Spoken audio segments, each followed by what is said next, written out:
so many great presentations on the stage today, and we are going to keep them coming. So our next chat on stage, 5 challenges every energy CISO must conquer. So the energy sector is facing one of the most disruptive periods in its history. Expanding digital infrastructure, increasingly connected OT, and a rising tempo of nation-state and criminal attacks targeting critical systems. So this talk explores 5 critical challenges energy CISOs must navigate and provides practical strategies and realistic solutions to overcome them, strengthen resilience and security, support the energy transition, and keep critical infrastructure secure in an era where reliability and safety are more interconnected than ever. So please put your hands together for Roya Gordon. She's already been on the stage once today, and she's back, Chief Information Security Officer for Renewable Energy. All right, hello everyone. I'm happy to be back on the stage for the 3rd time. Okay, so being a CISO has its challenges. However, being an energy CISO has a unique set of challenges. So my name is Roya, and I work at a global renewable energy company. It's based in France. However, I'm the CISO of North America, consisting of the United States and Canada. So under my area of responsibility, I'm responsible for 90+ solar, wind, battery farms, DSS, distributed solar, as well as our trading business. So a lot of responsibility. I'm based in Houston, Texas, and a benefit of being in Houston is I get to fellowship with my fellow energy peers. So we're talking about Chevron, Shell, Exxon, Conoco, Sempra, Noble. All the CISOs of these energy companies come together about once a month, and we're constantly talking about challenges. And over the past year, I realized there's 5 challenges that we're all facing.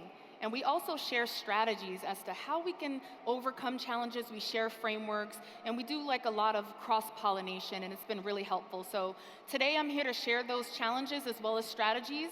So whether you're a CISO, you report to a CISO, you want to be a CISO, you're just curious, this presentation is for you. So I will be going over 5 challenges every energy CISO must conquer and some strategies on how you can overcome these challenges. Okay, so the first challenge is unreliable operational technology cybersecurity tools. There's a couple of sub-challenges in this category. One is they aren't capable of a complete asset inventory. Fun fact, I used to be a vendor before this role. I used to be a vendor at an OT cybersecurity company. And I understood the space very well. I understood where our competitors were. And I realized there was not one tool that could give you 100% of your inventory. And there's really only 3 methods to collect asset inventory in an OT environment. One is passive. So you take a tap or you take a copy of the OT network traffic, and you conduct a deep packet inspection, and you pull the asset details from there. However, you're only going to get about 80% of your inventory because not all industrial control systems are communicating on the OT network. So you can kind of augment that using an active method where you use the OT network and you query industrial control systems to get the additional asset details. This can be a little risky because you can overburden the OT network, or you could potentially break a device if the packets aren't crafted correctly. And then the other method, which is a bit safer because you're not utilizing the OT network, it's pulling asset information from the configuration files themselves. However, this is static. So if you connect new devices in your environment, you're going to miss it because you're going to have to manually continue to pull those configuration files for asset details. Another challenge is that these OT security tools may not integrate with other IT security platforms. And the last thing a CISO wants is another dashboard, another thing to have to monitor. And I get it, there has to be a way to visualize the data, but I think these companies need to focus on their integrations more than just their visualizations. And a third challenge is market uncertainty. If you take a look at the market, all of these OT security tools, they're getting bought out by OEMs, original equipment manufacturers. You have SCADA Fence that got bought out by Honeywell. You have Verve that got bought out by Rockwell, and then you also have Nozomi Networks that recently got purchased by Mitsubishi Electric. And what made these tools so great from a customer standpoint is that it was vendor agnostic. So now that they're being acquired by these larger companies that have their own strategic vision, the features that I bought into and the capabilities I bought into may not be around in the next couple of years. All right, so some solutions for these challenges. One is making sure that you're assessing the level of effort and manual workflow for what's not visible. Again, if I choose a passive solution and I'm only going to get 80% visibility, what is it going to take to get that additional 20%? So don't just go and purchase, blindly purchasing a tool and not realizing that you're not going to be able to see everything. Next is when you're evaluating OT tools, look at OT vendor partnerships versus integrations. When I was a vendor, we loved announcing partnerships. Look at us, we partnered with this big company and that big company, and it was kind of like a marketing ploy just to show how big we are. However, it doesn't mean that we're integrated. Partnership announcements means we work well with this tool, we layer well, so if you're a customer and you have that tool, you can also purchase us because we're not gonna conflict with each other. We're friends, not foe. But it doesn't mean that the data integrates. So you want to pay attention to, do you integrate into this dashboard? Do you integrate into the SIM that I already have so I can reduce the amount of dashboards I'm monitoring? And the third solution is to diversify your technology portfolio to be flexible with the market. If you're a global CISO, don't just purchase that one tool and deploy it globally. Because again, once they get bought out by an OEM and the strategic vision changes of the tool in 3 years, are you going to retool all of your global sites? No, you don't want to do that. So maybe have competitive technologies in different regions. So in North America, I can have an OT asset inventory tool or threat intelligence tool and use the competitor in another region so I can be flexible with the market. I can also take that strategy and approach in North America where for my sites in Canada, I can use separate tooling versus my sites in the United States. Another challenge is compliance and audit overload. I'm sure we're all facing this right now. Constant audits, local, federal, internal, external. It's draining resources and it's creating security, checkbox security versus real resilience. So creating a false sense of security because the compliance score is 80% or 90%, or we're compliant with this regulation, so we must be secure. Some solutions that we've talked about on how we're approaching this is prioritizing non-compliance leading to financial impact. So if I'm not compliant with a certain control, how will it affect power generation and what kind of financial impact would it have? What kind of fine will I have if I'm not complying to this regulation? Make sure I put those first, and then all of the nice to have controls that can come later. Next is mapping out all your controls so it's clear which compliant controls can satisfy multiple regulations. If you take a look, some of them are overlapping. Have a complete asset inventory, have backups. So when it's time for an audit and you have to pull evidence, just go straight to the control and know what it maps to because it makes it easier. And I've actually have my GRC lead doing that, and it's saved us a lot of time and effort by doing that. Next is identifying gaps. What won't compliance cover? Again, just because a site is compliant or just because you check the box for security controls doesn't mean that there's not more cybersecurity that needs to be done. What does that look like? And make sure you have it clear where this is compliance, but then also this is other cybersecurity things we need to do. All right, a third challenge that we've been talking about is risk management complexity. Quantifying cyber risk for energy operations is difficult due to multiple business units. So as a CISO, I can't just present, these are the risks of the organization, because I have about 3-4 different lines of business. There's trading, there's solar and wind, there's batteries, there's DSS. If I was in oil and gas, there would be up, mid, downstream. Say I had a product, right? There will be whatever our technology product is, that'll be a separate line of business. So I have to create a risk management program for each line of business, not one that could encompass the entire organization. Because there's gonna be different business impact, different financial impact, and different likelihood depending on that line of business that I'm focusing on. And it's important, I want to emphasize, the cyber risk management program, it's an evolution of just a risk assessment. It has to be cyclical. You have to make sure that you're reviewing quarterly or communicate biannually. and you want to build up a risk appetite. One thing we've noticed is that the stakeholders, the business stakeholders, they almost expect a physical security incident. They almost expect to lose a legal litigation leading to millions of dollars in loss. But when it comes to a cyber incident, it's almost as if it should never happen. Why are we getting a spear phishing campaign? Why did we just have a data breach? This shouldn't have happened. It's because a risk appetite hasn't been properly built up. So when you develop the cyber risk management program, you're actually building that risk appetite so the stakeholders know what to expect, that cyber attacks are expected, however, this is what we're doing to reduce it. Next is provide a risk register for each line of business. So again, making sure I have one for solar and wind, for renewables, for trading, because they're all going to be different. And number 3 is most important. Not only communicating the risk, but have the business sign off on the risk. As a CISO, yes, I'm concerned about the security of the business. Sure, that's my number 1 priority. My second priority is making sure that I'm securing myself and my team.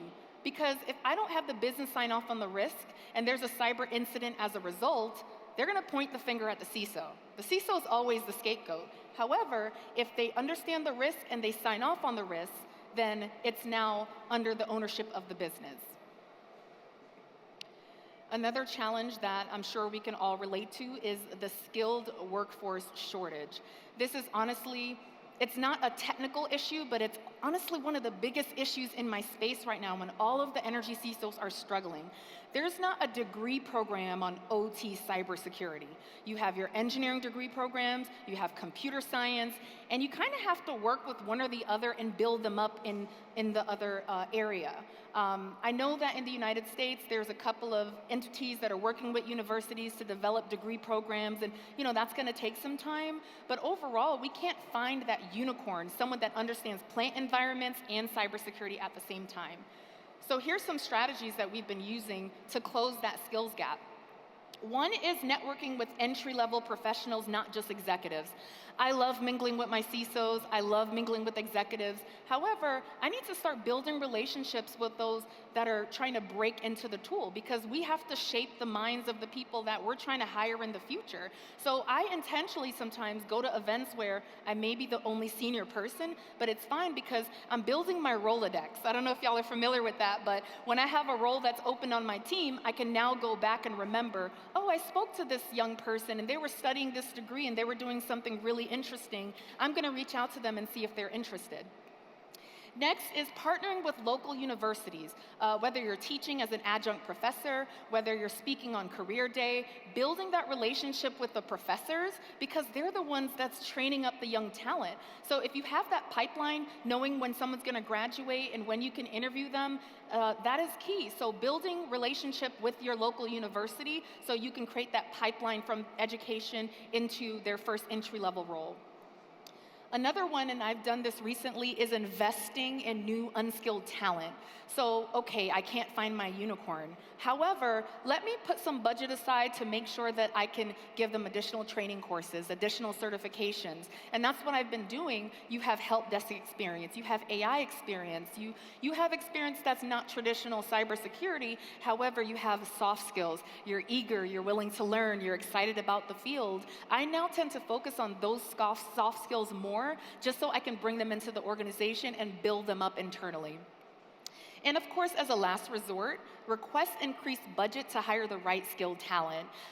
This is mostly for more senior roles. If I'm looking for a manager, I'm looking for someone to drive one of my functions, I might not be able to bring them on if they're entry level because I need someone that can hit the deck running. So I now have to go back to my CIO or to HR and say, hey, I know you're giving me this budget, but in order for me to get the right talent, we're gonna have to add an extra $30K to it. All right, and the last challenge, which again, a lot of the energy CISOs have this, is limited budget autonomy. We lack direct control over cybersecurity budgets. We compete with operational priorities. So, of all the teams reporting to the CIO, we are competing with everyone else's budget. So not only are we competing with all of the other IT budget, now you're competing with operations budget, with legal's budget, with all of these other different objectives within the organization. So how do you overcome this challenge? And I'm proud to say that this actually works because I just did this year, and hopefully you all can walk away with this because it's not something that anyone tells you. And when you walk into a CISO role, you don't know that you also have to have a financial background or accounting background, but it comes in handy because budget is going to be the #1 driver if you can achieve your strategic objectives. So number one is prioritize your non-negotiables. There's no way I'm giving up my IR retainer or my MDR service or my pen testing or whatever it is. Services or tools, these are absolutely non-negotiables. Next is leveraging capital expenditures for new tool implementation. So I don't need to use my OpEx, and I don't know, depending on the region that you're in, maybe you have similar where you have your OpEx and your CapEx, but if I want to do a POC on a new tool, let me use CapEx to offset the cost of OpEx. Next is add denied budget items to the risk register. So remember that risk register that I told you about for each line of business? Well, if there's a tool or a service that gets denied, you add it to the risk register and you have the business sign off on it. Hey, I asked for this incident response retainer. If I don't get the budget for it and we're hit with an attack and I don't have someone on retainer, then this is the impact and this is the risk. If you're okay with it, please sign this DocuSign. And last is keep a cushion or a rainy day fund for two things, right? For emergency tool purchase or for budget cuts. Don't make your budget so lean. Make sure you add a little bit of fluff, and trust me, it's gonna come in handy, right? There might be some cyber incidents that happen that's gonna require you to immediately purchase a tool. And if you don't have any budget, you're gonna have to go through the whole justification and asking for budget, and you know, it'll make your life a bit harder. However, if you have that budget and you can pull from this and that and come up with the 150 or the 200K, then you can execute a lot faster. Budget cuts. There's always going to be some type of budget exercise that happens mid-year. It's unexpected. You have to cut 10%, 20% of your budget. And if you're too lean, you're going to have to cut something that's critical. You're probably going to have to cut a non-negotiable. However, if you have packed in that additional 20% just in case you have to cut it, then you're able to still run your program seamlessly and still satisfy the business requirement of doing that budget cut. So it's a win-win. And I thankfully succeeded in doing this year where I had to cut 30% of my budget, and I was able to do that, but I still had enough budget to go ahead and execute everything else. And I'll tell you the strategy that I did. So I understand that renewals are every year, so vendors will say you have to renew, it's every year. So I had a renewal coming up in July, and they wanted me to renew until July 2026. I said, no, I actually want all my tools to renew in January, so I only want a 7-month renewal. And trust me, they gave me a hard time, but when you're a CISO, what are they gonna do? Tell you no, right? And risk the chance of losing your business? So I ended up getting a 7-month renewal, and what that did, that gave me an extra 50, 60K within my budget that I could use for other things. And I did this because it was my first year in the role, and I needed a bit wiggle room to do some other things and implement some other tools and get some other services that were critical to my program. What I also am doing is I'm setting my team up for next year to purchase all my tooling and services in January. So if I need to do a budget cut in July, I've already purchased my tools for the year in January, and I don't have anything to cut, right? So that's a strategy that I'm working on right now. Again, the vendors are kind of giving me a hard time, but they'll be okay. They've been working with me. Okay, so key takeaways. I covered a lot, and I had to do a lot in 20 minutes. This list is not exhaustive, but if you don't remember anything else, remember these 3 key takeaways. Diversify your OT cybersecurity vendor portfolio. Don't just use one tool globally or even one tool regionally. It's okay to have competitive tools within your environment. Have the business sign off on the risk. Make sure you have a risk register, it's communicated, and most importantly, make sure that they're signing off on it. That means they're taking ownership of it, they're aware of the risk, and they're willing to deal with it when the time comes. And third is build a strong budget strategy. Build a strong budget strategy because, again, that's going to be key with achieving your strategic goals and your vision for the entire year. So thank you so much. It's been a pleasure being here in Saudi Arabia, and I hope to be here again next year, inshallah. Thank you.